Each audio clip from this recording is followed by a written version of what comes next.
Nikes. That was a day of hockey. Live from Milan, Italy, or somewhere near there. Are you actually in Milan? I am in Milan. Yes. Okay. That is Frank Saravalli, the Hockey Insider. Late at night there, it's 1 a.m. I'm John Butchergross, Eastern Time, 7 o'clock.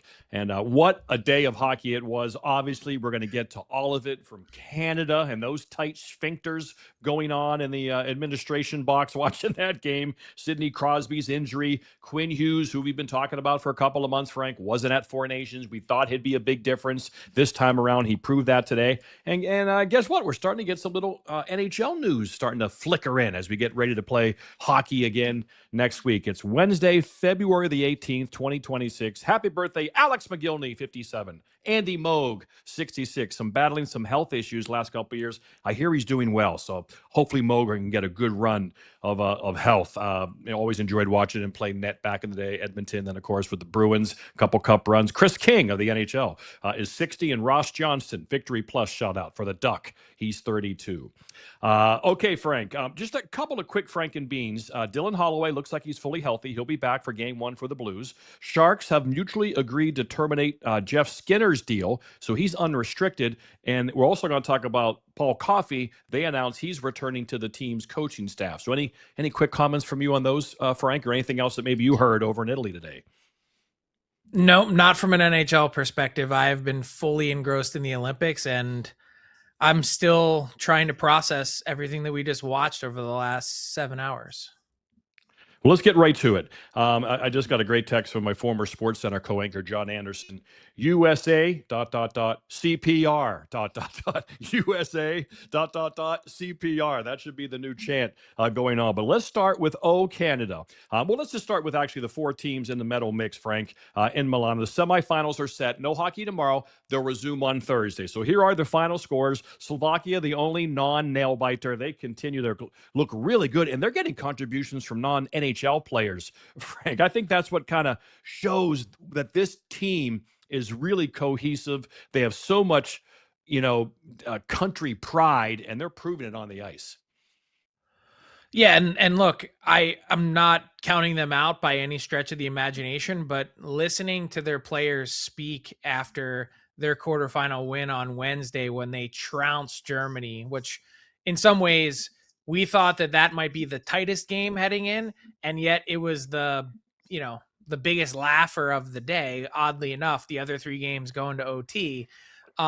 It almost felt like there was this sense that Slovakia, now playing for a medal, had accomplished or sort of met their goal, that maybe they're just happy or satisfied with getting to that bronze medal game and having the shot to play for it. Not saying they're going to lose, but you could just tell that there was this notion of no one picked us to do anything. Here we are. We've done something great, which they have, but that's not the way anyone else that's still standing is thinking of these last two games. All right, so we're going to get to all four games, but let's check out the semifinal matchups set for Thursday with the game times Thursday, Saturday, and Sunday, as the four teams are now left. The semifinal match, again, they're set for Friday, so they'll take a break tomorrow. The women's gold medal game, USA-Canada, is tomorrow. So here it is, Frank. Semis on the 20th, and then the bronze medal game will be the 21st, and the gold medal game on Sunday, the 22nd. Yeah, and so the first four teams, the teams that had won themselves a bye to the quarterfinals, those were the four teams that ended up winning on Wednesday, but not in any fashion that we expected or had thought about. And that's what made Wednesday so incredibly thrilling. Like, you were on the edge of your seat from start to finish, and quite literally finish, whether it was with Finland overcoming a 2-0 deficit there in the final 6 minutes to win in OT, whether it was the U.S. blowing a late lead in the third period in a critical do-or-die game, or Canada trailing for the first time since the 2010 Olympics. Unbelievably enough, I mean, there was a little bit of something. You mentioned CPR. Like, I might have needed some paddles there toward the end of those games. What is the vibe, in the arena? You're there, so the press box. Are we seeing some media members really root for their country? The old days that just was not allowed. It was stone faced. But give us a little sense of the arena. Remember, there are all those questions going in. Are they going to finish it in time? What's the atmosphere like? Is it a great championship rink? Give us kind of that rundown, the emotion of it, before we move on to all the games. It was so tense in that building today that you could have cut it with a knife. And that's not Mhm. just in the stands where Canadian fans were on edge. Like, they had bought tickets and booked trips and planned themselves through the gold medal game. They were on edge. People in the press box, they say no rooting in the press box, and that is absolutely true throughout the regular season in the NHL. When you get to international events like this, there are comments, there's all sorts of stuff. Journalists from whatever country they're from, whether it's Sweden or the US or Canada, wherever, they are certainly not impartial in terms of who they'd like to see win. So that Mhm. part makes covering international hockey a little bit different, but it was when when Czechia had those last couple chances, the breakaway in the last minute, some good looks in OT to end it, and they couldn't. You just kind of felt, I think, if they can't slay the dragon, how is this team ever going down? Like, they were so prime, Canada was, to end up losing in this quarterfinal game. They really were. They really were. So that's the setup. The semifinals again set for Friday, and let's begin with Canada and Czechia. You mentioned that Canada trailed for the first time in 2010, and in the end, it's Mitch Marner, the Marner Magic. We saw it at Four Nations in Montreal, and we see it again today. That was an elite move, a sick move to meander his way through a few Czech defenders, and I think people really love to break down every single frame of video late in games. It's hockey. It's difficult. These players are exhausted. They've been giving so much emotion in this game. It was just an amazing offense, an amazing offensive play with an amazing backhander. And it's Mitch Marner, who's had such an interesting year, obviously, almost a full calendar year, Frank. We're kind of approaching the trade deadline from last year when they wanted to send him to Carolina and get at least Mikko Rantanen, perhaps traded and signed Toronto. And that obviously would have been a great trade for them, a better trade than what they got in the end. And now there it is, the 4-3 final. And you're right, they were there for the taking. And I think, Marty Necas, David Pastrnak, this, so dangerous. It would only take one shot. And it was Necas who had that breakaway. But Devon Taves, props to him. Might have hooked him a little bit in the neutral zone around but I don't think he ever got him in the hands. And I think he did a great job bothering him enough. He didn't really get a clean move shot on Binnington. Yeah, and you know what? Jordan Binnington is the guy who deserves a ton of credit. There has been endless, stories written and narratives told about Jordan Binnington, and this is the worst goalie in the NHL. People say repeatedly. I mean, you could find the tweets even during the game, people saying this is Binnington playing like he does for the St. Louis Blues. And yet, when it matters most, when it comes down to coming up with a save in overtime or in the last minute of a game after your team has knotted it up, Jordan Binnington made the massive saves. And when it comes to Mitch Marner, these are two guys that have been mostly maligned at varying points over the last 12 months. Great tweet from Roberto Luongo, essentially trolling all of Toronto when he said, Mitch Marner just born to wear the maple leaf. And it's like, how come you couldn't get these moments from Mitch Marner while he was wearing the actual maple leaf in Toronto? But in this case, John Cooper said, I've had Mitch Marner in 4 of these tournaments now, including some worlds and everything else. He goes, every single time this guy has found a way to deliver, scored the OT winner in Four Nations face-off last year. He has been really good in key moments, which is interesting because for a big chunk of that game against Czechia, Mitch Marner was really kind of invisible. But if it just takes one shot, one goal, one moment, that's a guy at this point in time you'd have to bet on moving forward. You're right. It's just a different animal. These, short international tournaments with elimination games. Not a lot of games, obviously. To win the Stanley Cup Finals, you got to play, almost 25 games sometimes. And he just hasn't had a good playoff record in the NHL. That's just, from a statistical standpoint, 70 games, only 13 goals. So he's basically has a full season of playoff games now, just about. And he's a 13 goal scorer and a little less than a point per game guy. But in these situations, he only played 16 minutes and 40 seconds in this game. Very interesting, the time on ice in this game, Frank. John Cooper is riding three forwards: McKinnon, Celebrini, and Marner. That's the A team. The B team is Hagel, Stone, Suzuki. And then there's a B minus team. That's Horvat and Jarvis. And then single digit minutes played: Sam Reinhart, Tom Wilson, 833. Brad Marchand, 713. Crosby only played 555 because he was injured, so that might have affected the top end guys. And on defense, Frank, Makar, 2641. We're riding him. Taves, 22 minutes. Harley, 21 minutes. And then, boom, it's 14 Doughty, 12 Theodore, 10 Parayko, 8 Sanheim. So John Cooper, he is, and there's a great look there, though, the time on ice. He is shortening his bench. And sometimes not a necessity. Obviously, you're chasing the game. So it could be different if they're leading. Well, a few things to draw from that. One, Macklin Celebrini and that line with Connor McDavid. And for a big chunk of the game, they had Nathan McKinnon on their wing.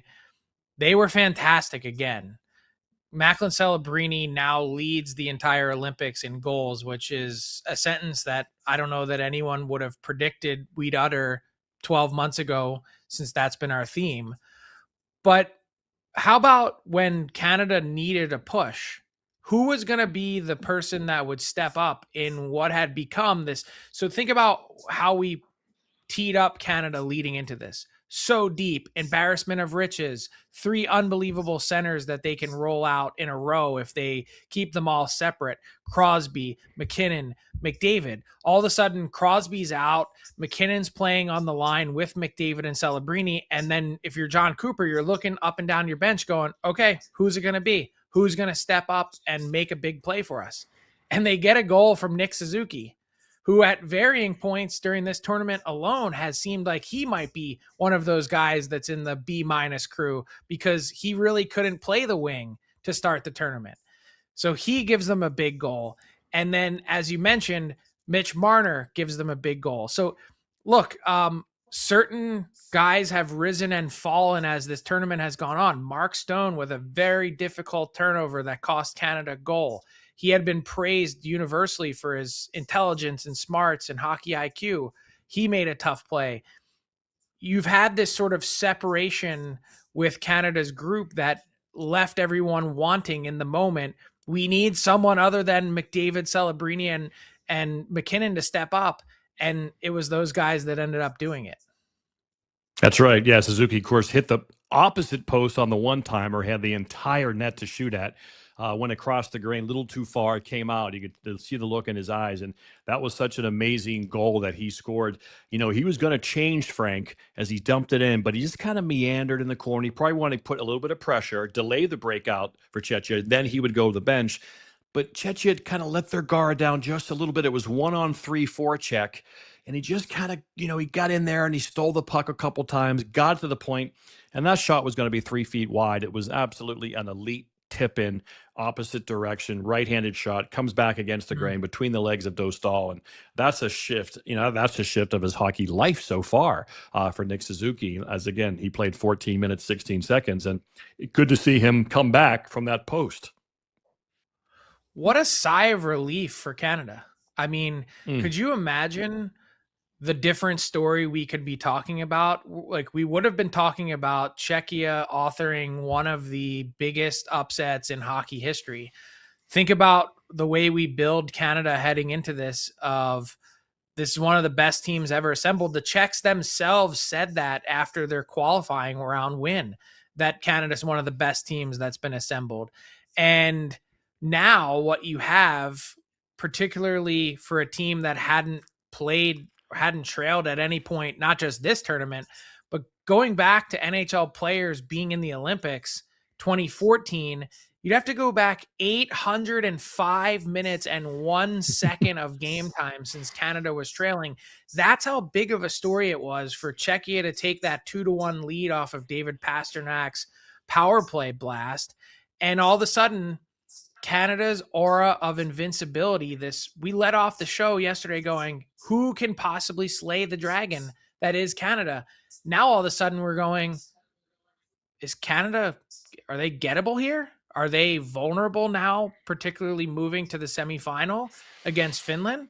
I mean, it becomes a totally different viewpoint when you add in the idea that Sidney Crosby might not be playing, and that the U.S., on paper at least, has the easier road to the gold medal game.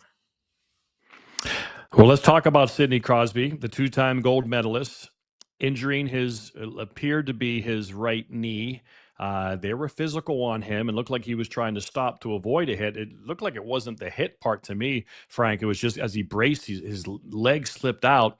And that was a noticeable limp going back to the room. Again, that's one of those side-to-side injuries that sometimes is usually an MCL, kind of a knee sprain.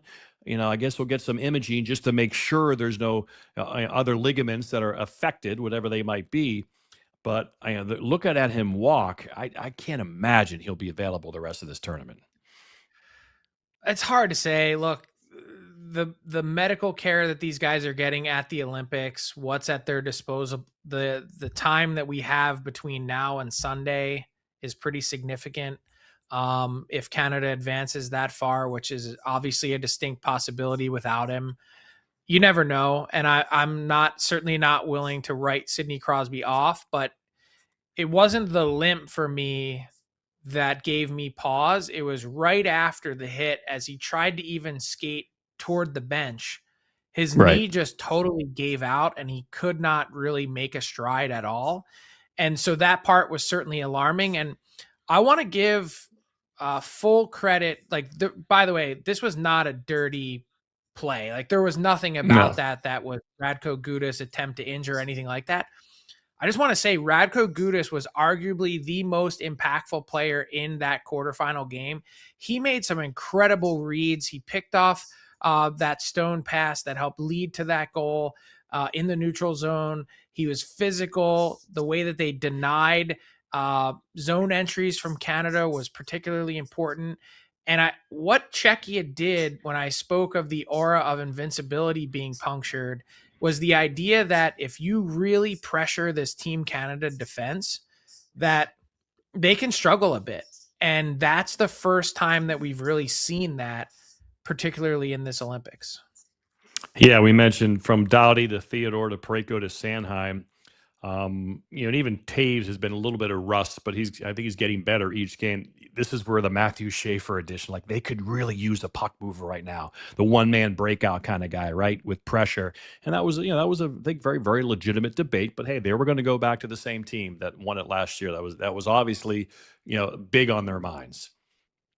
Right. And just from a lineup perspective, since we're talking about Crosby and we're talking about the back end, Josh Morrissey and Sam Bennett were out today. Both those guys are banged up, but I believe both of them are a possibility for Friday's semifinal. So Bennett could come in for Crosby, and I would expect, if Josh Morrissey is good, to be subbed in for likely, I'd say, one of Travis Sanheim or Shea Theodore, but probably Theodore. I don't know. It's a toss-up between the two of them. I wouldn't want to make a declaration at this point in time, but nonetheless, that's how things would shape up if they wanted to make those changes. And if Sam Bennett is healthy, pretty good reigning Conn Smythe Trophy winner to throw in there when it comes to adding someone back into your lineup. No one is Sidney Crosby. That's for sure. But this type of player to add back into the mix with the physicality that he brings, I think that was kind of missing today against Czechia. Absolutely. And whether it's the Finns, and if they do get there against Team USA, to have Sam Bennett as that heat-seeking missile certainly could cause turnovers, cause problems. But yeah, obviously Morrissey would be a big guy if they could get back, and he's 100%. They got so many righties on this defense core, Frank, with Parayko and Doughty and Makar, maybe a little balance, and a guy who can move the puck, like we mentioned with Morrissey. I think that'd be a pretty good ad. Yeah, it certainly would. And one other thing to point out on the Sidney Crosby front, no surprise to anyone at all who knows his leadership, but second intermission when he couldn't go back out, delivered a message to the team. And no one has exactly shared what that was, but imagine it was pretty impactful. And the message that John Cooper said heading into the third was, don't let this be Sidney Crosby's last game at the Olympics, like period, full stop. And then you think about the weight of that moment. You think about everything that was riding on that from the Team Canada perspective, the way that they came through and delivered in the last few minutes. Very impressive at a time when they were kind of dead in the water. So the Crosby news will probably dominate tomorrow, Frank, as he gets some imaging just to make sure to see what went on with that leg injury. And John Cooper said, I don't even have my poker face on because I honestly don't know. And again, they won't know until they obviously get that imaging. And even then, it still could be so minute. They still might not know for sure, but they should get some clarity tomorrow. So that should be a big news item, obviously, in Italy tomorrow. So Canada moves on, barely, with a thrilling overtime win on Mitch Marner. Another great moment for him wearing a Team Canada sweater. And now to Team USA. They survive the late scare from Sweden as they also get to overtime with a 2-1 win. All kinds of places to go here, but what was the big, what's the headline? What's the first few sentences if you were to write an article on this game, Frank?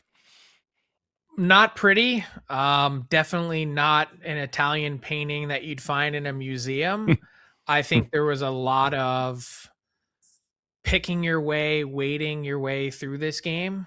Sweden is incredibly smart, and there wasn't a lot to this game that the US really gave up or allowed. They kind of took their foot off the gas in the last 4 or 5 minutes, and that cost them, but not dearly. And another 3-on-3 overtime heart stopper with Quinn Hughes coming through in the clutch that, not dissimilar to Canada, had the U.S. lost this game to Sweden as the 7 seed, like there's all kinds of questions here. And there was a lot of weight on these games for both these teams that, they found a way. And the big story for me, not dissimilar to Canada, is the U.S. and their goaltending. Connor Hellebuck was excellent again. And you start to look at his numbers now that he's put together in this tournament, and it's pretty impressive. We're talking about a near mirror image of what we were talking about after the Four Nations face-off semifinal heading into that championship game. He had a 984 going into that one. He's got a 958 going into this semifinal. So 3-0 for the guy that has struggled in playoffs at times. No struggle from Connor Hellebuck, and he's only a couple minutes away, Butchie, from posting the first U.S. shutout in an Olympic game since February 24th, 2010. Also a quarterfinal win against Switzerland. So really close. The U.S. found some late game magic and wasn't that pretty, though. Yeah, he's looked excellent. As you mentioned, that save percentage in the playoffs has been more like mid-800s to barely above mid-800s, and now he looks very strong. Meanwhile, Markstrom, I don't know if it was the yellow sweater, but he looked enormous in net.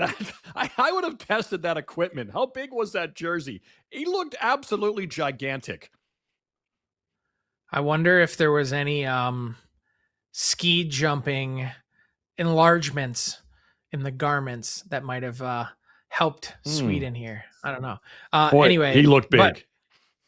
Markstrom was really good. 36-year-old on back-to-back nights in elimination games for Sweden.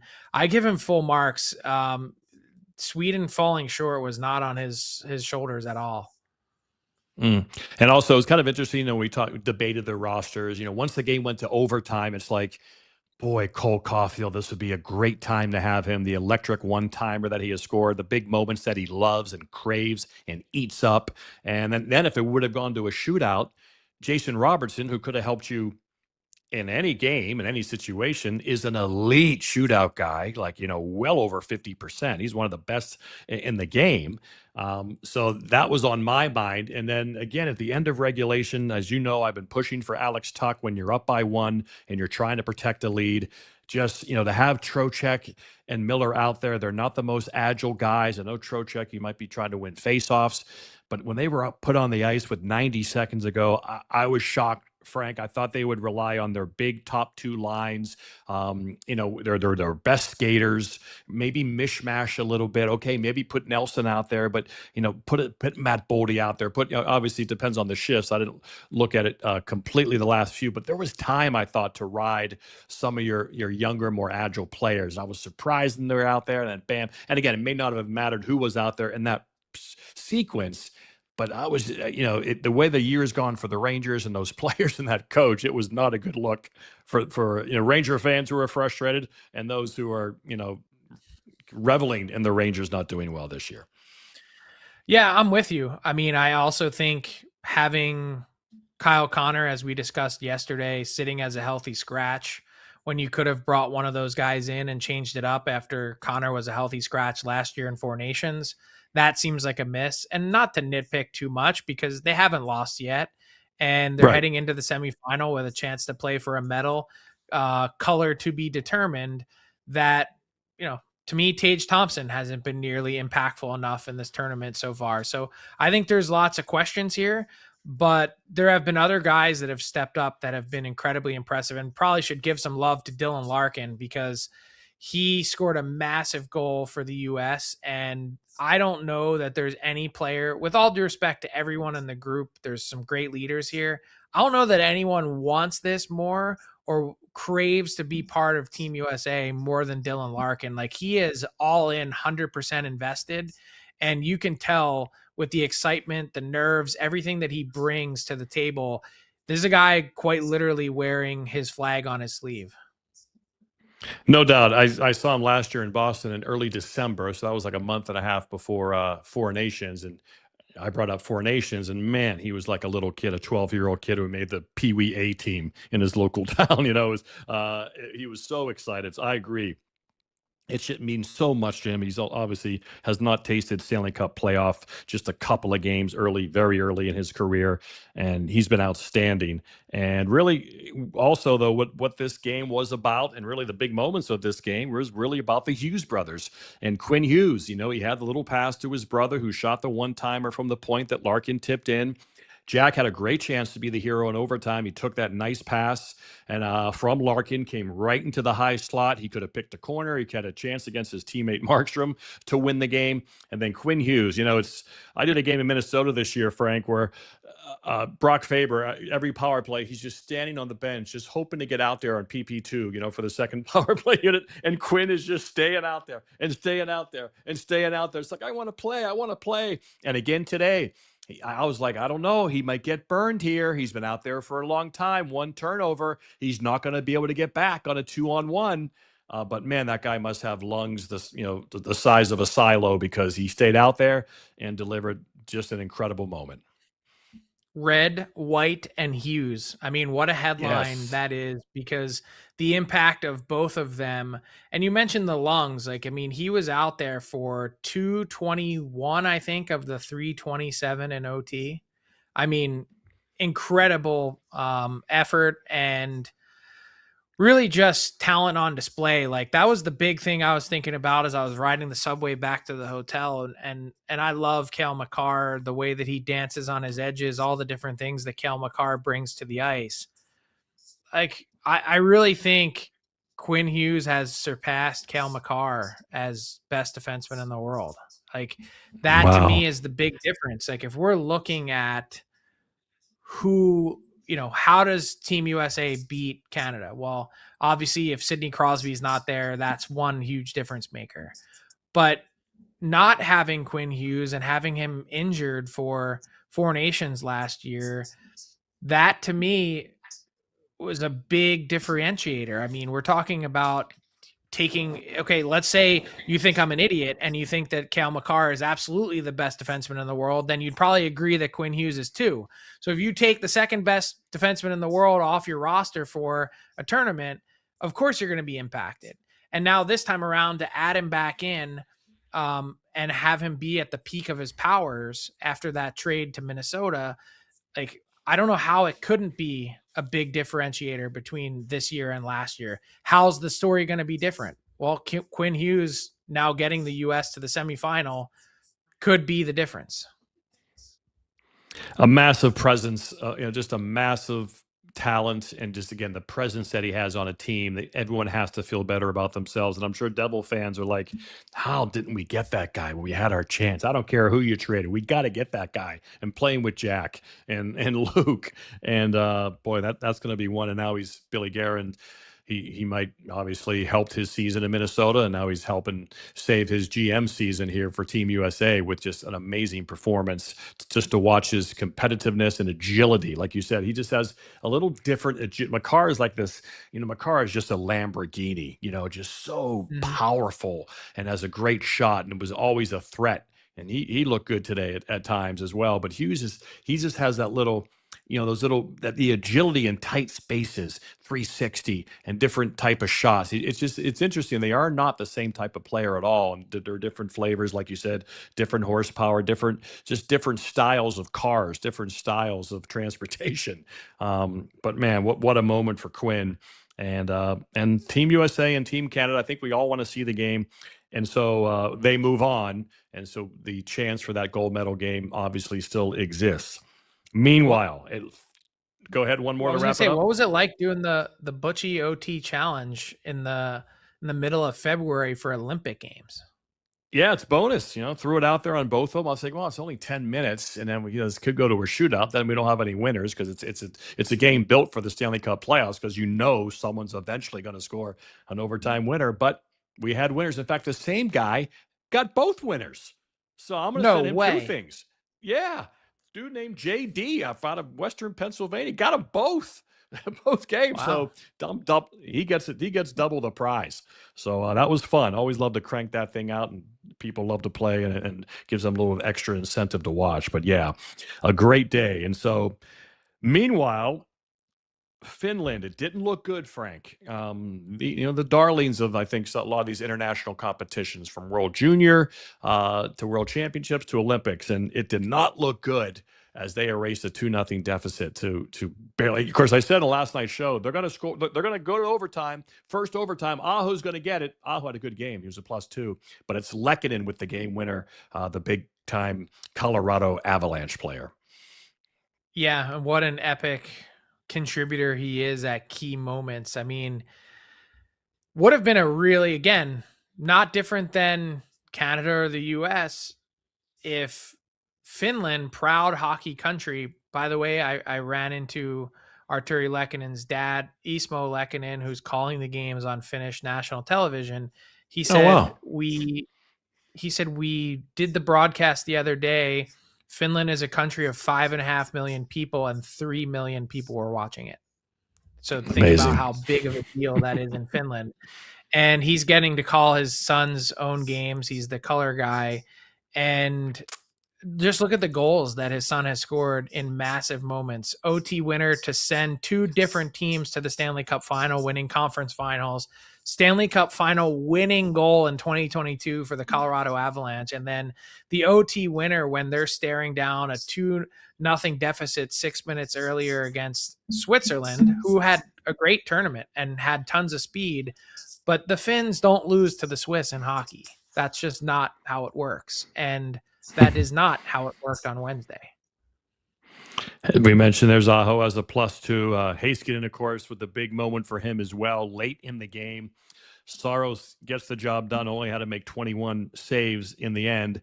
And, up next is Team Canada. And I don't know, this is, I think the Czechs are a bit more dangerous team than the Finns are, Frank. I think they had a better chance to beat Canada than Finland would. I disagree. I mean, just from a pure on-paper perspective, almost half of Czechia's team, 8 players on that team, don't play in the NHL. just on a talent basis alone, Finland has them doubled up. And the difference, and not to say that the Czechs didn't work hard, they were totally committed and bought in, and they did everything they could to try and deny Canada. But the Finns have this built in work ethic to their program that no matter what, it's going to be a slog. And I think Finland has gotten better at the right moments in time after starting the tournament poorly. They're in a spot now where they've had to scratch and claw, but Canada without Sidney Crosby, with some other players banged up, and now maybe feeling themselves a little bit, thinking, hey, it wasn't easy against the Czechs. And if you thought it was going to be easy for this team that we just beat 5-0 6 days ago in the preliminary round, well, the Finns, in a lot of respects, many believe are better than the Czechs. So it's definitely not going to be easy on Friday. I don't know. I'm certainly I wouldn't predict a Canada loss. I'm just saying, if this game against Czechia was so interesting, why wouldn't it be against the Finns? I just think the high end talent of Pastrnak and Natchez, Finland has no one like those two guys, really. I mean, Rantanen obviously can be a big factor. He did have an Did you assist see today. Rantanen's hat trick in Game 7 last year? Yeah, no, it was pretty good. Yeah, it was pretty good. So I think that's what they're going to need. But I just think that I think Natchez's stock just continues to rise. Frank, every time he's on the ice, he's so dangerous. I think he makes other teams' opponents a little nervous with his game, with his ability to see the ice and distribute, and he's gaining confidence. Obviously, he's having a career year. I think that kind of helps when you're on a great team like Colorado and they're doing magic and he's doing magical things. So, but you're right. It's going to be, and those big guys are going to have that kind of game if they're going to win. Rantanen and Aho, they all have to, and Hintz has to have a big one, and Haskins got to be a beast. And so, yeah, we said this is a one-game tournament, elimination at every game, and anything can happen in these tight. Again, both these games could have gone the other way. Overtimes are random. The greatest in the games haven't scored overtime playoff goals. And some other strange guys have multiple ones. So it's so random when it goes to overtime. Although maybe 3-on-3 takes some of that randomness away, maybe because the better team's going to have the higher end talent usually. Yeah, I don't know. I mean, Czechia could have easily scored in that OT with some of the looks that they got. And Yep. think about how close we were to having both the US and Canada out Oh my gosh. in the quarterfinal and an all-European semifinal and gold medal game. I mean, it would have taken the wind right out of the tournament from our perspective. And yet we are still very much alive with a potential collision between the US and Canada on Sunday.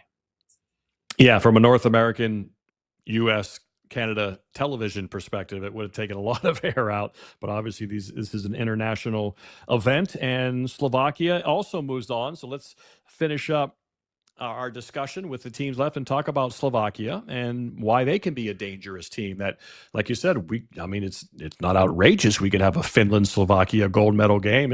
These games will likely be tight checking, and especially and I think what's important, Frank, also is for these guys to score early, right? Obviously have a lead. That's when you make the other team tense. It's going to be hard to come from behind against Team USA and Team Canada. Yeah, and bit of a disappointing day and exit, I'm sure, for Germany. They had probably the better high-end talent with Leon Draisaitl, although his two wingers in this tournament have a grand total of 5 NHL games combined, which is tough. But look, Slovakia is this team that no one has really spent any time talking about. I think heading into the tournament, I kind of sized them up as finishing or likely to finish somewhere around 7th or 8th place. They've been spunky. They've been plucky. They've gotten great goaltending from Halavash and unbelievable contributions from their young guys in not just Uri Slavkovsky, who we've talked a lot about, but also Dalibor Dvorsky, who had a monster game for the Slovaks again on Wednesday. I mean, he's up to 3 goals and 3 assists for 6 points, the most by any rookie, the most by any teenager in an Olympics since Evgeny Malkin. We're talking about special stuff for the St. Louis Blues forward, and a guy that, man, I mean, heading into play the U.S., they're the perfect underdog because no one's really talking about Slovakia as a chance to advance to this gold medal game. Yeah, a couple of red, white, and blue teams. And I've had Dvorsky a few times this year. I've called 3 St. Louis Blues games for ESPN, and he's very impressive. An adult body. He's only 20 years old. Doesn't turn 21 till June. He was their 10th overall pick 2 drafts ago, in 3 drafts ago in 2023. So yeah, he looks like one of those. He's going to play 1,000 games in the league. Probably have about 800 to 1,000 points. He's just going to be a guy who's going to play for the next 15 years. Just a steady guy, and the Blues have him, and he seems like a perfect St. Louis Blue as well. So Slovakia with the 6-2 win, and wrap up this one for us, Frank. Well, I was just going to say, how good do you think the Montreal Canadiens are feeling now with Juraj Slafkovsky? All the people that were out there saying, oh, that $76 million deal, what a poor deal or decision it was to extend him for that long this early. Why would you do that? Not only have they nailed the number 1 overall pick, but that contract is going to look incredibly good for the Canadiens moving forward. Anything sub 10 for that period of time, it is an A+ Grand Slam home run. Again, a young guy. He's only 21 years old. He'll turn 22 late March. Going to get 30 goals this year. And obviously, it'd be fun to hope they make the playoffs, because you wonder if he's one of those guys who's wired. He likes tournament hockey.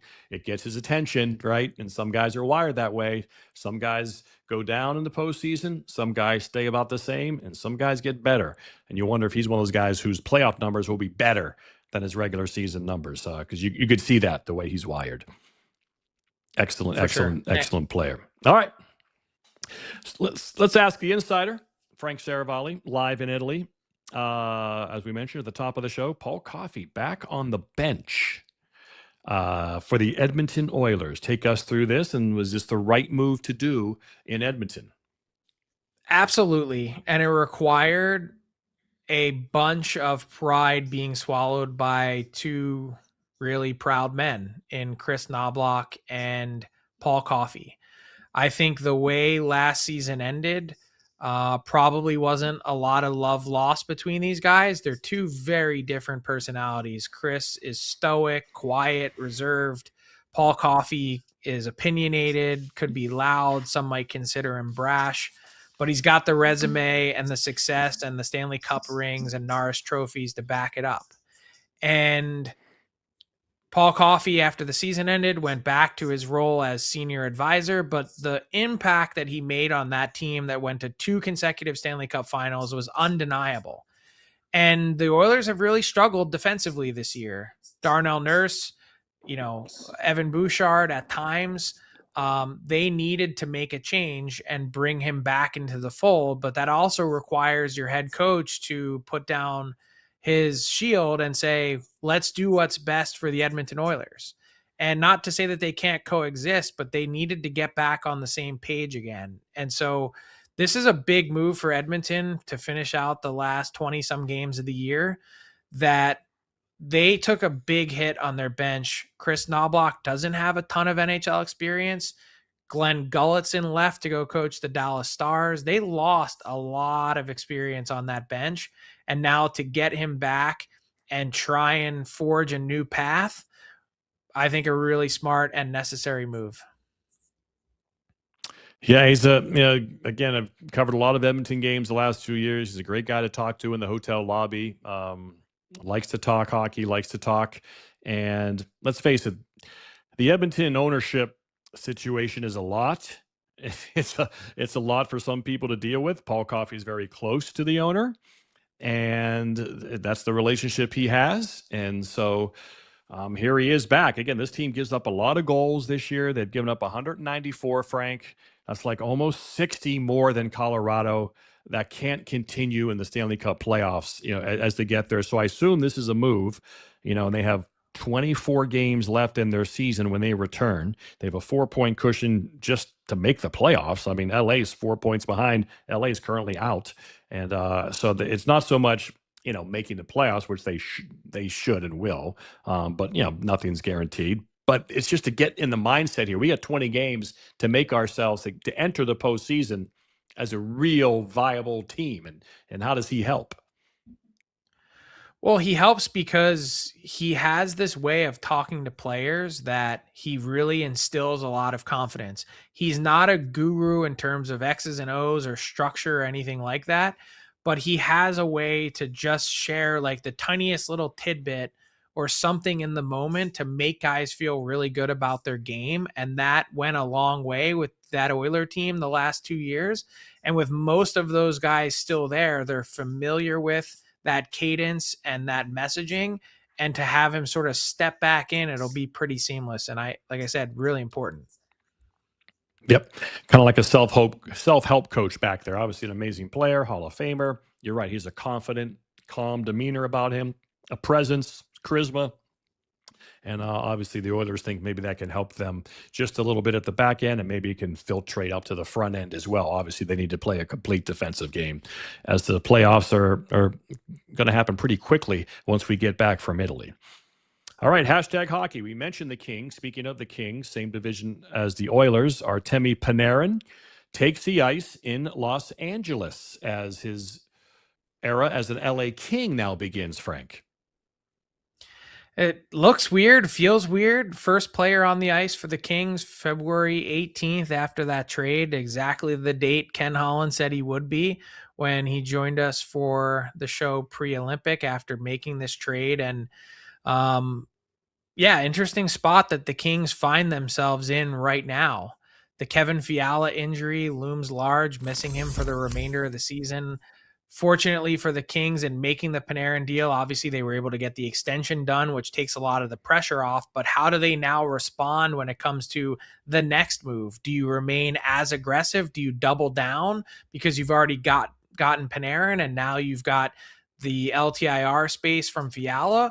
Or do you take a beat and say, let's see how the next 4 games go before the deadline day itself, and then we'll make a decision to see if this team can find a way to put something together? Because right now, you mentioned the points. Well, I'm thinking more points percentage because they're really close to the top 10 in terms of a first round pick, and they're in the lottery zone, believe it or not. So close to the playoffs, but close to the lottery. And maybe this is one of those years that you want to give yourself a few ping pong balls, as we've seen, as a reminder that, hey, all the first round picks, like leading into tonight's game, I think 18 of the 21 goals that Canada had scored had factored in either a goal or assist from a first overall pick. So think about that. Yeah, Columbus, Ottawa, the Maple Leafs, and the Flyers all have more points than the Kings. So you're right. That's why Kenny Holland did not want to trade a first-round pick for Panarin, because just in case they don't make the playoffs, like they can't afford to do that. They're an old team. They're getting old fast. They need to start getting some first-round picks and have these guys hit. And so now the Panarin trade that was end up being, that kind of fell in their lap. He only wanted to go there in the end. That made the trade pretty easy for them. Still got their first round pick. He'll probably play with Kempe and Laferriere. Looks like that's going to be the top line, Frank. He'll probably get all kinds of power play leash. Stay out there the whole 2 minutes. He's really going to get a lot of leash. I think he'll embrace this and enjoy this. But you're right. The Fiala injury really makes this interesting now. Will they pause and think, okay, let's think about this and regroup for next year. We have Panarin. We'll see how it works out. We got him at a very good deal, at a good term, and see what they're going to, and who knows, do you explore Doughty? Like, does he want to go play maybe for a Stanley Cup contender, knowing that maybe the Kings aren't that now with the Fiala injury? And does he want one more taste of a Stanley Cup, or does he want to, finish as a King? I want to finish out here, however long that is. So and obviously Kopitar is heading out after this year as well. So it is an interesting time for the Kings. It is, and I think they were probably leaning toward a bit of that pause before. But then Panarin fell in their lap and didn't cost them much, and it came with a very good extension. So you're like, well, why wouldn't we try and get our hands on a 100-point player? And that's what ended up happening. Absolutely. All right, to the last word. As tale as old as Milan, and all the artwork and paintings of Leonardo da Vinci and Michelangelo and the rest of them. Referee complaints. Let's go.